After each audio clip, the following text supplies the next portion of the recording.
Mark your New Year's 2022 calendar for January 2nd, 2022. Vicky Dillard, the Goddess Guru, is taking you deeper into your cosmic DNA powers that NASA and the U.S. government knows all about. Go now. Register your Royal Bloodline Vault Passcodes webinar activation at onpurposewithvicky.com. Honor your ancestors at the start of your year, and they will grant you divine advantages all year long. Your ancestors left you an inside vault that you need the passcodes to. Don't you dare miss this shift. That will bless your life for years to come. Register now at www.onpurposewith. Follow Big Gemini Kennels on YouTube now. And let's get into that right there. Okay. Because that, as I'm doing research on my own dog, I'm looking at your stuff, and I see a couple weeks ago that you're talking about actor rapper Young Joc exposed. He loses 2 dogs. And I watched a whole 36-minute interview, and it blew me away. Obviously, Atlanta rapper Young Joc, he plays on Love and Hip Hop. A lot of people know him, has dogs around, and he's had some things going on. Talk about what happened between you two and break down that entire incident for our people. I want to be detailed about this. I'm supposed to be speaking with Tim Z as well. And I want to make sure each time I get on the platform that I'm completely, like, I got some flack for being a little bit too emotional. And for the people that see this, yeah, I was emotional, and I still am emotional, because those are dogs that I raised from a puppy to a year and a half of their lives before they left my property. You understand what I'm saying? So this is not like, a lot of times when I'm selling pups, I try not to get emotionally attached. I give them all the love and interaction that they can want, but I still don't get that personal bond with them, because I know they're going to head off to a forever home with somebody that's going to be responsible and give them the life they're supposed to have. With this, I was doing that for these dogs. And I'm a weirdo in this sense. Like, I actually truly care about and love my dogs. No cap. No money involved. Like, yeah, I make a bag off of it. We agree on that. But I truly love and care about these dogs. I've wrote books about how to care for dogs. That's on Amazon right now. I'm not trying to plug my book. I'm just saying, like, that's the mentality. You see what I'm saying? That I carry, you know. So when they see me respond and it's like, oh, you said it's up. And when you see Joc and this and that, that's how I feel, bro. That's how I feel. That's how I feel about the situation. Now, as far as how we connected, I seen a comment on one of my posts saying, yo, get with me. I want to get 2 big ass dogs or something along them lines. You know what I mean? I'll provide you all the screenshots and shit that you want. But he said something along them lines. And I didn't recognize what it was at first, because it doesn't say Young Joc as his screen name. It says like Joc Live or something like that. So Joc Live, I don't know what to say. But now when I seen that, I'm like, okay, somebody with a blue check on a dog. That's cool. I'm going to tap in. Then I look closer, it was Joc. We hopped on the line. Seems solid, man. Everything about the man seems solid. Like, I want to be clear. I'm not here to assassinate this man's character, but I am going to state the facts, and the facts will do that for me. It is what it is. You know what I mean? At the end of the day, I tapped in. I hopped on the phone with him, and he let me know he wanted to get 2 dogs, and that he had specifically been looking at one of the dogs that I had posted. His name was Nipsey. His name is Nipsey. What was or is, I don't know if he's alive or not. It's one of the 2. You know what I mean? But at the end of the day, he asked about Nip, and he said he wanted Nip, and he wanted another dog. Nip was one of the dogs I kept for myself. He was my personal keeper, but I kept his brother also. So that's the only reason I was open to it, because I get a lot of people saying, why did you sell him? Well, you know what? I always keep backups. Like, sometimes if I really like a litter, I keep 2 from the litter. So I still got his big brother Kamikaze right here at the house. But now, when he hit me saying he wanted Nip, he said he wanted 2. I said, well, explain to me why you want 2. He's like, I want 2 because I'm gone like 90% of the time. I'm not at home. I'm doing a radio show. I guess he got a radio show. And then he's filming. He's trying to do his moves in the music industry. He said he had a rim shop. I respect it. He on his grind. He trying to get the bag. So, all right, you want some dogs that hold down your house? Well, young adults that do it. I recommend pups. That's the first thing. Like, even if you look at our correspondence, the first thing I advocated to him was go ahead and grab a couple pups, because my dogs are big, bro. Like, and I think some things might feel like marketing, but it ain't marketing. Like, I told him this, like, when you get my dogs, I'm not going to have to take my story back about I got some big ass dogs. These are big ass dogs. So you prepare for that. Yeah, man. I know I've been a dog man all my life. We chopping it up on the phone all the time about this as far as how you want to move forward. So I'm like, okay, I'm going to go ahead and take these 2 dogs, and being a responsible breeder, the first thing I think I should do is I'm going to show you the 2 dogs that I would recommend. I'm going to analyze their temperament together, because he has kids. You know what I mean? And when you taking a dog of this size, 2 dogs of this size, you're going to have them around your baby's mother. You're going to have them, well, his wife now. You're going to have them around kids. You want to make sure that their temperament is not going to be a liability. It's not going to place me in hot water, him in hot water. So I did all my due diligence. I put both the dogs together, because these dogs were actually separated. I had Nipsey running with his brother Kamikaze. So they was in the yard together. And then my other boy, Bruiser, I had him in a separate kennel. So I was like, well, first I got to make sure these two dogs are compatible because he expressed that he wanted both of these dogs. Now, Nipsey is about 130 to 150 pounds, and my dogs don't fully mature until they're about 4 years old. So he still got a lot of growing left to do and a lot of mentally maturing left to do. Yeah. Mental maturing left to do. Same with Bruiser. They was around the exact same age, right? But they got along real good together. And I had them in a 70 by 30 foot dog run. That's all chain linked. And what you see in my video is inside of that chain link, I have an actual kennel, right? That's the actual, it's like 10 by 5, 6 by 12. I'm not sure which one I have to go look, but it's one of those two measurements for the kennel that you seen them inside. So they would go in there and then you open it up and they run the entire yard, the 70 by 30 foot chain link yard. Now, this is not a double protected chain link. This is a single chain link. According to him, what he purchased, but we never saw it. TMZ never saw it. I never saw it. I don't even got to say allegedly on this. Nobody has ever saw it. He says he purchased a chain link kennel, but nobody's seen it yet. I know what I did see. That's what I'm going to speak on. So anyway, I'm going to shorten it. Bottom line, we made the agreement. He dealt with the contract. One of the things in the agreement is I really like Nipsey. So if I'm agreeing to give you the dog that I want to keep for myself, I want to maintain breeding rights and I'll put this in the contract. I didn't speak about this. I don't know why I didn't really elaborate on this on mine, but I was like, I want to be able to maintain breeding rights to Nip. I want to be able to breed them 4 or 5 times at least. Hey, that ain't a problem, big homie. I got you, man. Say less, I'm like, I'm not going to trust that. I'm going to put it in writing, bro. I'm putting in the contract. So everything I'm telling you, I can back up with paperwork. You feel me? Yeah. So I went ahead and put that in the contract. Okay, I'll be able to breed the dog 4 or 5 times. We'll keep in contact. I have my shipper come out here. He's like, okay, well, I only want to pay half because I don't know. I follow you. I know that you solid, but I want to make sure that the dogs show up. Say less. I'm not worried about it, bro. I'll go ahead and send them out, and you give me the other half when they touch down. I'll let you know. I'm put you in direct contact with my shipper. I use Blue Collar Pet Transport. That's my guy. He has a good company. Shout out to him. I use them to do shipping. So the dogs go from me to him. He's paid half the money. When the dogs get out there, the shipper contact me. I'm in the A. Okay, let me hit Joc and let him know so he can tell you where to meet him at. So I tapped in with Joc, told him go ahead and pay me the other half. The dogs are there. And my shipper fucked up on that. He actually let him get the dogs before Joc gave me the rest of the money minus what he owed me, minus the little bit I didn't let him owe me for the interview we were supposed to do together, right? So he go ahead, he FaceTime me, he in the bank. Yeah, I got you. Whoop, slid a little, So after that happened, my shipper goes to his house, and this is when the first, well, you know what? I skipped an important part. Joc told me, and I'll give him this. Joc told me that my last 2 dogs in 2010 got out, and I had a court case. And when I had that court case, I don't know how they got out. They had electric collars on or something, and they got out and they attacked my neighbor dog. And I got a court case, and I got cited by the city for 2 pit bulls that got out. I'm like, bro, like this can't happen. This can't happen with my dogs. Oh, it won't happen, bro. That was 2010. We in 2021. Come on, bro. I know what I'm doing, man. That's a random event. I ain't gonna hold a man for something that happened over 10 years ago. The courts don't even do that. They got 7 years, right? Then your record clean. You know what I mean? So that's the statute of limitations for a court charge. I ain't gonna be worse than them on my own kind. So I'm like, you know what? I ain't gonna trip on that because a lot of people kind of got on me like, you already knew that he lost his last dogs. Like, I'm talking to this man saying the right things. He asked me to hold the dogs at my property for an extra month so he can get his gates put up.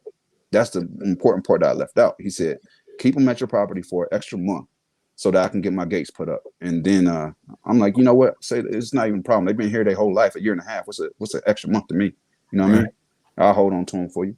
So I held on to them, and then I scheduled the shipping. So that's the part I said I missed out on. So now we'll jump back. I'm expecting the shipper to pull up to his house because he gave my shipper his address, which I have, right? And my shipper like pulling up to his house, and he's like, bro, there's no gates. There's no gates here. I'm like, hold up. I held the dogs for an extra month. You see what I'm saying? How is that possible, bro? Like, that's the main reason you asked me to feed and house these dogs for an extra month. I ain't charge you no extra to take care of these dogs for an extra month because that's my normal routine anyway. It's part of my pack. You feel me? So that's no big deal. But he was worried about that. And the next thing that really was a red flag, and this is probably why I should have told the shipper to turn around and bring them back for real. But Joc told me what he told me, and I went with it. You know what I mean? But my shipper told me, he was like, yo, he want to buy the traveling crates that the dogs are in. Now, mind you, these traveling crates are what I believe they were in until the moment they left that property. I don't think there was ever a real kennel. Now, notice I said think, so I don't want to hear nobody saying, it's defamation. I said think. These crates are the ones I think. I cannot verify that, but I'm 99% sure because I know how these dogs move and I know what transpired as far as what he asked. He asked to purchase those kennels because he had no location to put these dogs, and he started asking me questions like this: if I took it and put a stake down into the ground, you think it'll hold them? Nah, bro. No, it's not going to hold them. You see them? You see what they are? They're going to snatch that stake out the wall. I don't care if you put semen on there. They're going to pull it, and eventually it's going to come out, and they're going to be running slow because they're dragging it, but they're going to be out, bro. You're like, okay, all right. I'm like, bro, you said you was going to put up your yard. Like, what you mean? Like, you ask me weird old questions right now. You know what I mean? So, anyway, my transporter said, should I sell them the crates? I'm like, yeah, sell them the crates, bro. Sell them the crates. So he sold them the crates. Now these crates are thin wires, like very, very thin. Like they will not hold a dog like that unless they want to be held. Like during the transport, it's okay. They're in an unknown location and they're not in their element. So they're not gonna really test the boundaries like that. And you got a driver inside the vehicle with them the entire time from A to B. You know, the driver was sending me updates. I actually have video to updates. Everything I'm telling you, I have video proof of everything, bro. Like I'm not just saying anything I don't have receipts for. So if y'all want anything given to you after the interview, hit me. I got you. But anyway, the driver sent me video updates the whole time. They good. They interacting with the driver just fine. And that's the driver you see in the video when Joc was talking about how he's been following me and I'm a responsible breeder and whatnot and all this extra shit. But now, at the end of the day, I told him to go ahead and sell them that. And I knew that those crates would not hold those dogs long term. You cannot keep those dogs in the crate. And I asked Joc, I'm like, yo, you gonna get your yard right? You gonna make sure. He's like, yeah, man, they supposed to be in here. I've been out of town, but now I'm here. They're gonna be here taking care of that. You ain't gotta worry about that, man. And I ordered a big kennel, so that's already ordered. It just ain't here yet. So he did tell me about ordering a kennel, but he never showed it to me. You feel me? So he kept telling me I ordered this big kennel, big thick kennel. It should hold them. They should be good. Trust me, I already got this handled. Cool. Say less. After the driver left, I hit Joc again. Oh, the other thing he asked my driver was to go with him to get dog food. I'm like, it's showing zero preparation in my mind. You see what I'm saying? Like, you have no preparation to have these dogs on your property. You don't have your gates up, even though I held them an extra month. You don't have any dog food to feed them. You know they coming because I done had them for a month and a half since you hit me. You know what I mean? Like you hit me, then we finally finalized the deal. And then after that, I kept them for a month. You see what I'm saying? So that's a month and a half that you knew that these dogs were headed towards you. You don't got no dog food, no crates. You talking about chains, like things ain't adding up. You know what I mean? I'm getting a little funny for him, but one thing I get that man is he know how to communicate. He knows how, like even on his TMZ interview, you'll notice like he's good at articulating himself. So it sounds solid. Unless you really look at the details, then it's not gonna add up. Like, 2 + 2 = 4 every day. Like there's no day it's gonna equal 3.5, but he'll tell you that though. You feel me? So at the end of the day, I hit Joc the following day, like, hey man, so how's the wife dealing with the dogs? Because I noticed the man said he's gonna be gone 90% of the time. So I want to see how that first interaction went, because that's gonna be that telling moment. When the wifey come out, she's gonna be with the dogs 90% of the time. She's gonna be caring for these dogs and seeing after these dogs. I want to make sure that bond started off the right way. And I do that with every client, not just him. I like to follow up, especially with something that's a little bit older. If it's a pup, they're going to bond a lot easier. Something at that age is going to take a little bit longer. And, you want to monitor that interaction. So I'm asking him about how they met. And he was like, nah, bro, she won't even come out to the garage. She won't even look at him. Because at this point, they're in his garage in 2 crates, allegedly. You feel me? That's what he's telling me. So he's like, she won't even come out to the garage. She won't even look at him, much less touch him. And that's kind of worrying me, like, okay, you go 90% of the time, but the wife's supposed to be taking care of him, and wifey at that point is supposed to be taking care of him. Yeah. How's that gonna work? You see what I'm saying? Like that's already like it's a bunch of conflicts popping up. And then a little bit after that, I was hitting like, how's everything going? Yeah, hit me back like, hey man, we was talking about it on the radio. Everything went great. They were saying how much they love the dogs and whatnot, and they were saying how much that the dogs would look good and all this on this radio show. So I'm like, oh, yo, send me that. I want to post that, man. That's dope. I want to use that as marketing material. That didn't happen. The next conversation that we had was, damn, bro, the dogs are gone. And I'm like, hold up, bro. What you mean the dogs are gone? How they gone? Like, where they going from? And he's like, well, I went and purchased a crate and a kennel, and it's a double reinforced kennel. I'm like, is it chain link? Yeah, it's chain link. It's double reinforced chain link kennel. And they just, Nipsey so strong. He specifically said Nipsey. I don't know why he said specifically Nip, but that would make me think you had some type of visual on it. If you got 2 dogs, if they bust out, how you specifying which one did what? You know what I mean? But right. He's like, Nipsey busted out of the kennel and they both broke out and I don't know where they at. You see what I'm saying? And I'm like, bro, like send me pictures of the kennel. Doesn't happen. Because that's the first thing I'm thinking. Like, he ain't put him in no kennel. You feel me? He never sends me pictures of the kennel. And if you notice when he goes on TMZ, he does not show you any pictures of the kennel. Where's this mysterious ass kennel at, bro? If that's what happened, then go ahead. You saying you found police reports and everything. They don't got no record of the busted out kennel. TMZ don't got it. You ain't sending it to me. You could have said that's 2 seconds with your cell phone and then text it like you text me everything else. You see what I'm saying? At that point, I got concerned. Like, I don't know if he truly lost the dogs or if he had a change of mind and he wanted to place them with a friend, sell them to a cousin, which is cool. As long as I know they cool. As long as I know they're in a good environment. You know what I mean? Even though on the contract, it does say I have first right to purchase them back, and I would have spent the bread to get them back. That's why my contracts are wrote in that way. I have first option, and that's what we agreed to via writing. You feel me? So that part kind of struck me weird if he would have done that. So that might be one reason why he wouldn't want to come out and say I sold them to somebody else or I placed them somewhere else. But that's still placing them. He could have sidestepped it by saying I placed them at my cousin's house. I placed them at the homie house. He could have said anything legally. You know what I mean, but not they got out and ran up the block and bounced on me, and I don't know where they are at all. So now I'm calling every shelter in the area, in the county where he lived, which I ain't gonna say that here, but you know what I'm saying? I'm calling every animal shelter and scrolling the pictures because they put up pictures as they find the animals, and you know you can recognize it that way. So I'm contacting everybody that way, and I keep hitting them back. But I'm noticing like he barely responding now. He being hella weird. Like when I hit him up, I'm like, "Hey man, you find the dogs? Anything happen with?"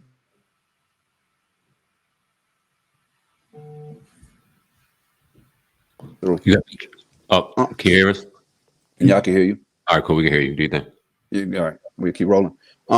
Basically, what was I, man? I got thrown off by that. You were talking about he could have told you anything, but he said that they got out. You were calling animal shelters. You were talking about animal shelters. Okay, yeah. I was calling all the animal shelters and scrolling the pictures to see if I recognize them. I pretty much figured they're gonna be found together. You know what I mean? Like even when they showed the Ring doorbell video that he never showed me, but he showed that on his thing. I noticed two things about that video. I'm a dog man through and through, bro. Like I know dogs like I know nothing else. And the one thing I do know is they would have been together. Those are they're pack creatures. And when you see them in his yard, they were together. They've been together since birth, damn near. You know what I mean? Not together as far as together until I put them together in the yard, but as far as being around somebody, they always been around another dog. I pair my dogs up every time. You know what I mean? Because they're social creatures. So I know good and well that they're not going to separate and they're going to be found together if they are at a shelter or whatever. So that's what I was hoping for. And I'm scrolling everywhere. I don't see nothing from none of them. And he's giving me real short answers. Joc, you found the dogs? Anything happened with the dogs? You've been checking on the dogs? No. I mean, before he blowing me up, FaceTiming me, hit me. Every time I call him, he FaceTime me back. I'm not really a FaceTime person, to be real. Like I hit the homies on the phone, on a regular phone call. Every time I call him, he FaceTime me. We chopping it up. Like everything seemed solid. And right up until that point, I don't know if he was feeling some type of way because he knew I was going to respond in the way that I did, or I can't speak for. I'm just speculating when I'm saying what I think he did it, but I could tell you what happened. And that's he started being real short in his responses. So then I started on a different note, like, okay, well, bro, the dog's gone. I'm not telling him. I'm still looking at every shelter. I'm like, we need to still do this interview, bro. Like, I knocked off bread for the interview, so you got to run that. You owe me that. And he really ain't responding to that. Like, and I ain't gonna lie to you. At that point, I didn't really care about the interview. I really was gonna do an ambush style for real. You know what I mean? Like, mid conversation, I was just gonna hit him with everything I felt, and then he could have dipped or responded, and I wouldn't give a shit. You know what I'm saying? So that's what I was on for that. It wasn't really about the interview. I just really wanted to put him on the spot and just document it.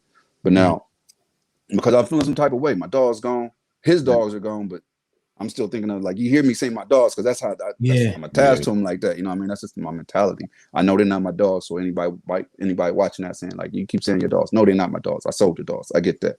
You know what I mean? But the breedings on Nip would have added up. A lot of people don't understand, like 5 breedings. My stud fees are $5,000 to $8,000 a pop. You know what I mean?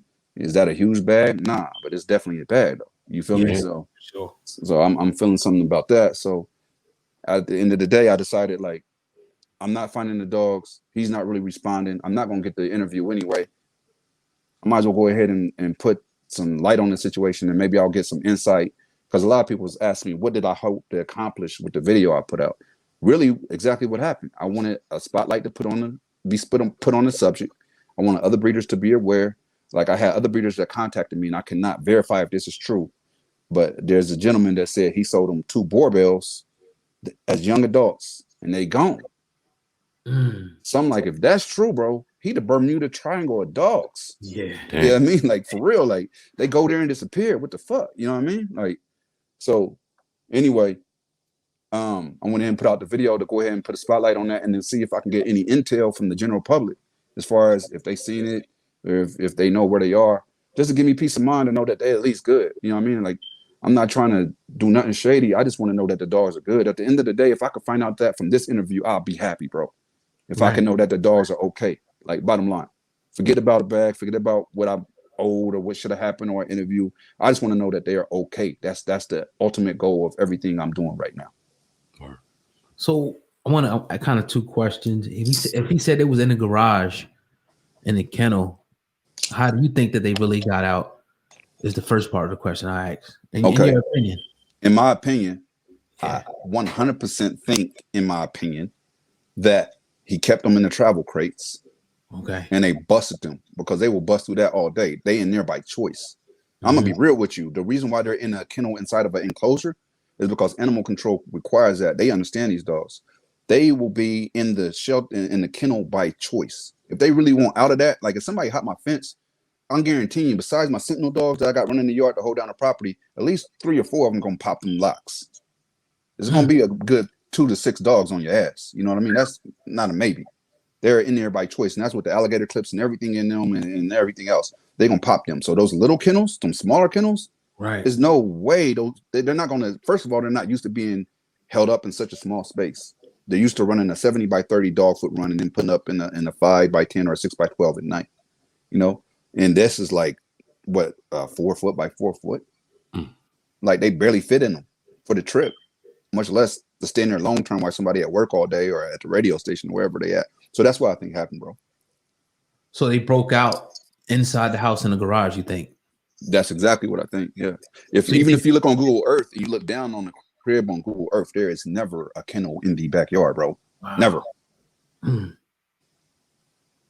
That's not allegedly. It's not there. It's not. If you look on it, it's just not there, bro. Right. Did they get chipped up by any chance? I mean, obviously you have to. They're microchipped. They're microchipped. But okay. this is the thing, and this is the one thing I do want to talk about. I have a microchip that I have coming out. I have a company called GPS Pets, and we're developing a microchip that is trackable. We have a contract with Verizon, and that contract allows us to do traceable chips.